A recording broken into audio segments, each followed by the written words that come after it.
नए साल का आरंभ करें। बिल्कुल पॉजिटिव माइंडसेट के साथ 2025 को वेलकम करें। इसी सोच को आगे बढ़ाते हुए एनडीटीवी मध्य प्रदेश छत्तीसगढ़ ने एक नायाब पहल की है।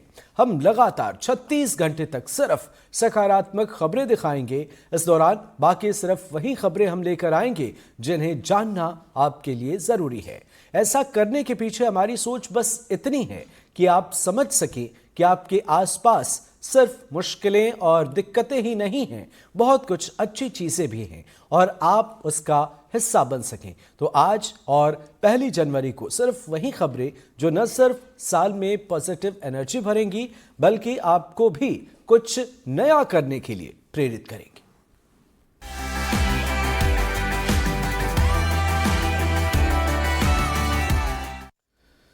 और खबर नीमच से, जहां बुजुर्ग किसान युवाओं के लिए एक प्रेरणा बन गए। दरअसल किसान 65 साल की उम्र में सब्जी की खेती कर लाखों रुपए कमा रहे हैं। ये महज 5 बीघा जमीन पर सब्जी के साथ फलों की भी खेती कर रहे हैं।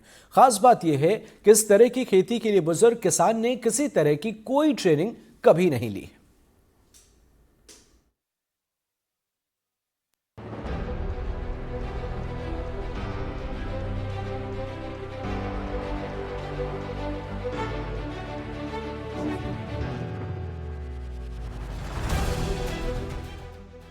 सिर में सफेद बाल, चेहरे पर झुर्री, हाथ में कुदाल और हौसला बेमिसाल।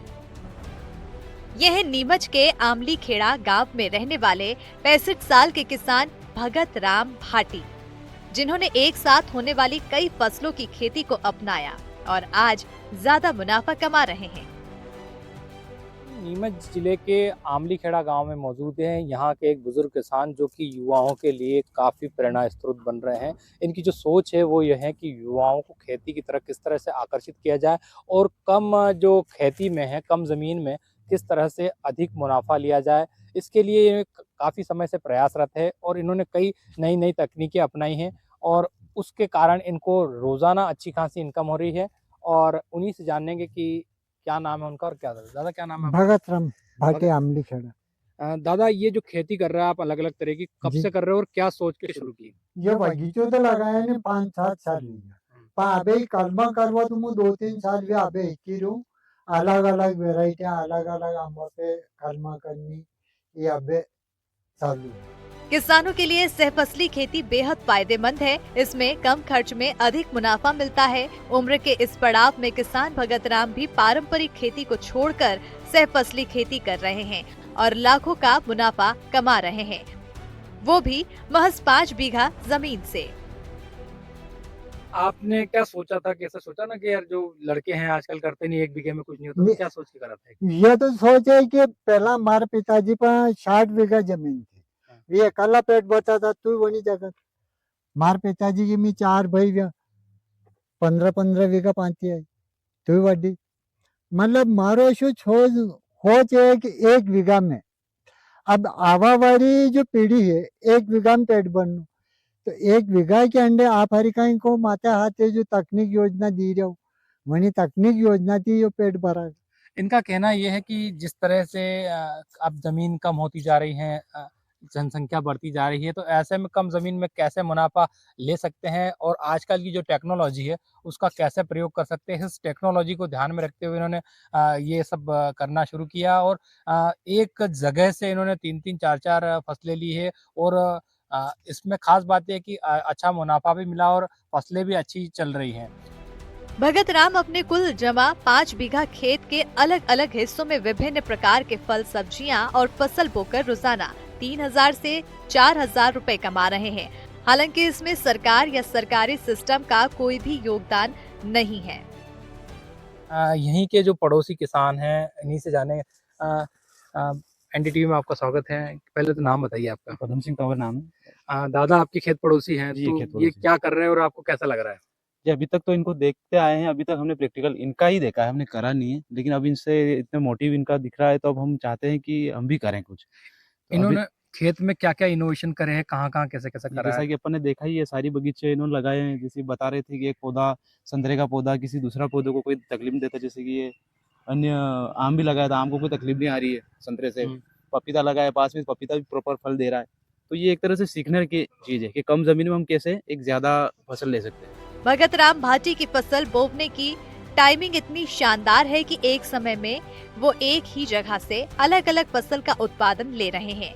पहली फसल का उत्पादन खत्म होने से पहले ही दूसरी फसल उत्पादन देने लगती है और दूसरी फसल का उत्पादन खत्म होते ही तीसरी फसल उत्पादन देने लगती है। तो ये अच्छा प्रोडक्शन ले रहे हैं यहाँ से। हम देख ही रहे हैं, पड़ोसी खेत पड़ोसी हैं तो देख रहे हैं कि रोज़ इनका मंडी जाना-आना रहता है। डेली ऐसा कोई दिन नहीं रहता है कि जहाँ पे इनका मंडी जाना नहीं हुआ। तो डेली अर्निंग हो रही है तो उस हिसाब से अच्छा है कि आने वाले युवा भी सीखेंगे और खेती अगर कम ज़मीन है तो उसमें कुछ अच्छा प्रोडक्शन लेंगे। जैसे उन्होंने वो पीछे कुछ कर रखा है, क्या कर रखा है वो? उन्होंने उसके मिर्ची भी लगा रखी, मिर्ची थोड़ा इनका फैल गया तो इन्होंने फिर उस मिर्ची के बीच की क्यारियों में मूसली लगा दी। मूसली का प्रोडक्शन अभी शुरू हो गया है। मिर्ची का भी लिया ना 2-3 बार उन्होंने मिर्ची भी तोड़ के बेची है। उसके अलावा उन्होंने धनिया भी उसी में लगा दिया। तो अब जाके कहीं मतलब जैसे मिर्ची खत्म होगी तो वो अन्य फसल प्रोडक्शन देने लगेगी। फिर धनिया ने दे दिया। तो मतलब फिर वो रेगुलर इनकम रहेगी, मतलब एक रेगुलर उपज खत्म होगी तो दूसरी आ जाएगी। हाँ। जैसे लास्ट खेत में भी कुछ कर रखा है इन्होंने। पीछे इन्होंने एक खेत में चना लगा रखा है। चना 1.5 महीने के आसपास की उसकी उम्र हुई और उसने उसमें इसबगोल इन्होंने डाल दी। तो इसबगोल को भी पानी मिल रहा है। इसबगोल प्रॉपर जैसे चना कल्टीवेट होगा और इसबगोल आ जाएगी। तो एक ही जगह से ज़्यादा फसलें ले रहे हैं। भगत राम ने करीब 7 साल पहले इस तरह के प्रयोग करना शुरू किया। सबसे पहले किसान ने अपने खेत को 4 हिस्सों में बांट दिया। खेत के पहले हिस्से यानी 2 बीघा में बगीचा बनाकर विभिन्न प्रजातियों के फलदार पेड़ पौधे लगाए हैं।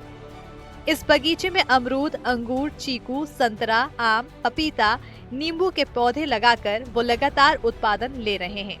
इतना ही नहीं, किसान ने अब प्रायोगिक तौर पर बादाम, इलायची, अंगूर, एप्पल, बेर, अंजीर के पेड़ भी लगाए हैं, जिसमें अंजीर, एप्पल, बेर के पेड़ में फल लग चुके हैं। आप यहाँ पड़ोसी हैं, तो आपने कभी देखा क्या कि कोई आता है कृषि विभाग या इस तरह के अधिकारी जिन्होंने इनको गाइडेंस किया हो कि ऐसे करो गाइडेंस खेती तो या कुछ मेरे करो? मेरे संज्ञान में ऐसा नहीं है। मैं तो खेत पे आपको आते कभी रहते किसी ने हैं। अधिकारियों ने या कहीं विभाग से कोई प्रशिक्षण मिला, कुछ नहीं नहीं किया? नहीं नहीं कहीं नहीं।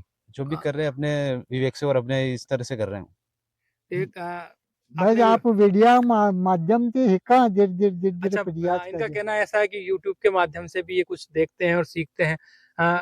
इस जो पूरा इन्होंने बगीचा तैयार करा है और जो फसल करी है, इसमें और क्या खास बात है जो जानने लायक हो दर्शकों के लिए? अब इस बात यही है कि ये कर ये रहे हैं और हम इनसे सीख रहे हैं। मतलब ये एक तरह से नींव के पत्थर है जो आज आने वाले युवा पीढ़ी के लिए वो नींव में गड़ेंगे और इसके ऊपर एक इमारत खड़ी होगी।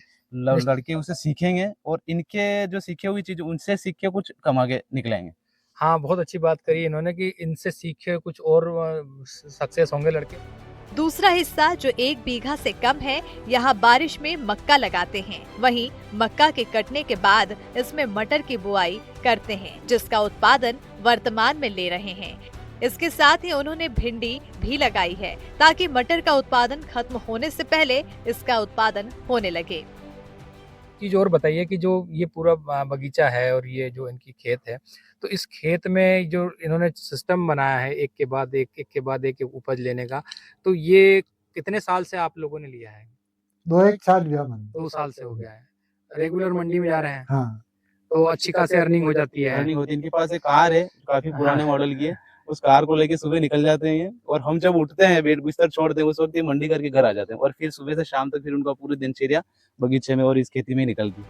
इसी तरह तीसरे हिस्से में जो कि 1 बीघे से कम है, उसमें बारिश के समय मिर्ची की रोपाई की। बता दें कि इस खेत से वो मिर्ची के साथ धनिया पत्ती का उत्पादन ले रहे हैं, जबकि करेले के बीज की भी बुआई इसमें कर दी है। किसान इसी हिस्से से 2 लाख रुपए की सफेद मूसली उगाकर मुनाफा कमा रहे हैं। वहीं करीब 1 लाख रुपए की धनिया मिर्ची का उत्पादन ले चुके हैं।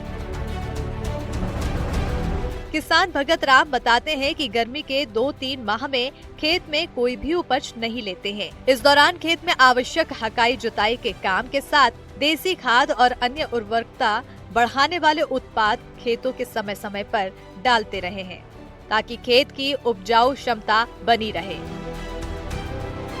किसान भगत राम 4वीं कक्षा तक बमुश्किल से पढ़े लिखे हैं, लेकिन उनके स्मार्ट खेती ने युवाओं के लिए प्रेरणा स्रोत बन गए हैं। एग्रीकल्चर के छात्र भी उनके पास खेती का आइडिया लेने के लिए पहुंचते हैं। एक चीज़ है कि अभी इतने समय से मेहनत कर रहे हो और काफ़ी अच्छा है, लेकिन इनका वो जो नाम है, आमतौर पे हमने देखा है कि समय-समय पर विभागों के द्वारा किसानों को सम्मानित किया जाता है। उन्हें प्रोत्साहित करने के लिए अलग-अलग योजनाओं के माध्यम से उनको लाभ दिया जाता है। लेकिन इनके मामले में कुछ ऐसा है कि आपको किसी योजना का लाभ मिला हो या किसी इनाम नहीं मिला हो? नहीं नहीं नहीं, कोई लाभ नहीं।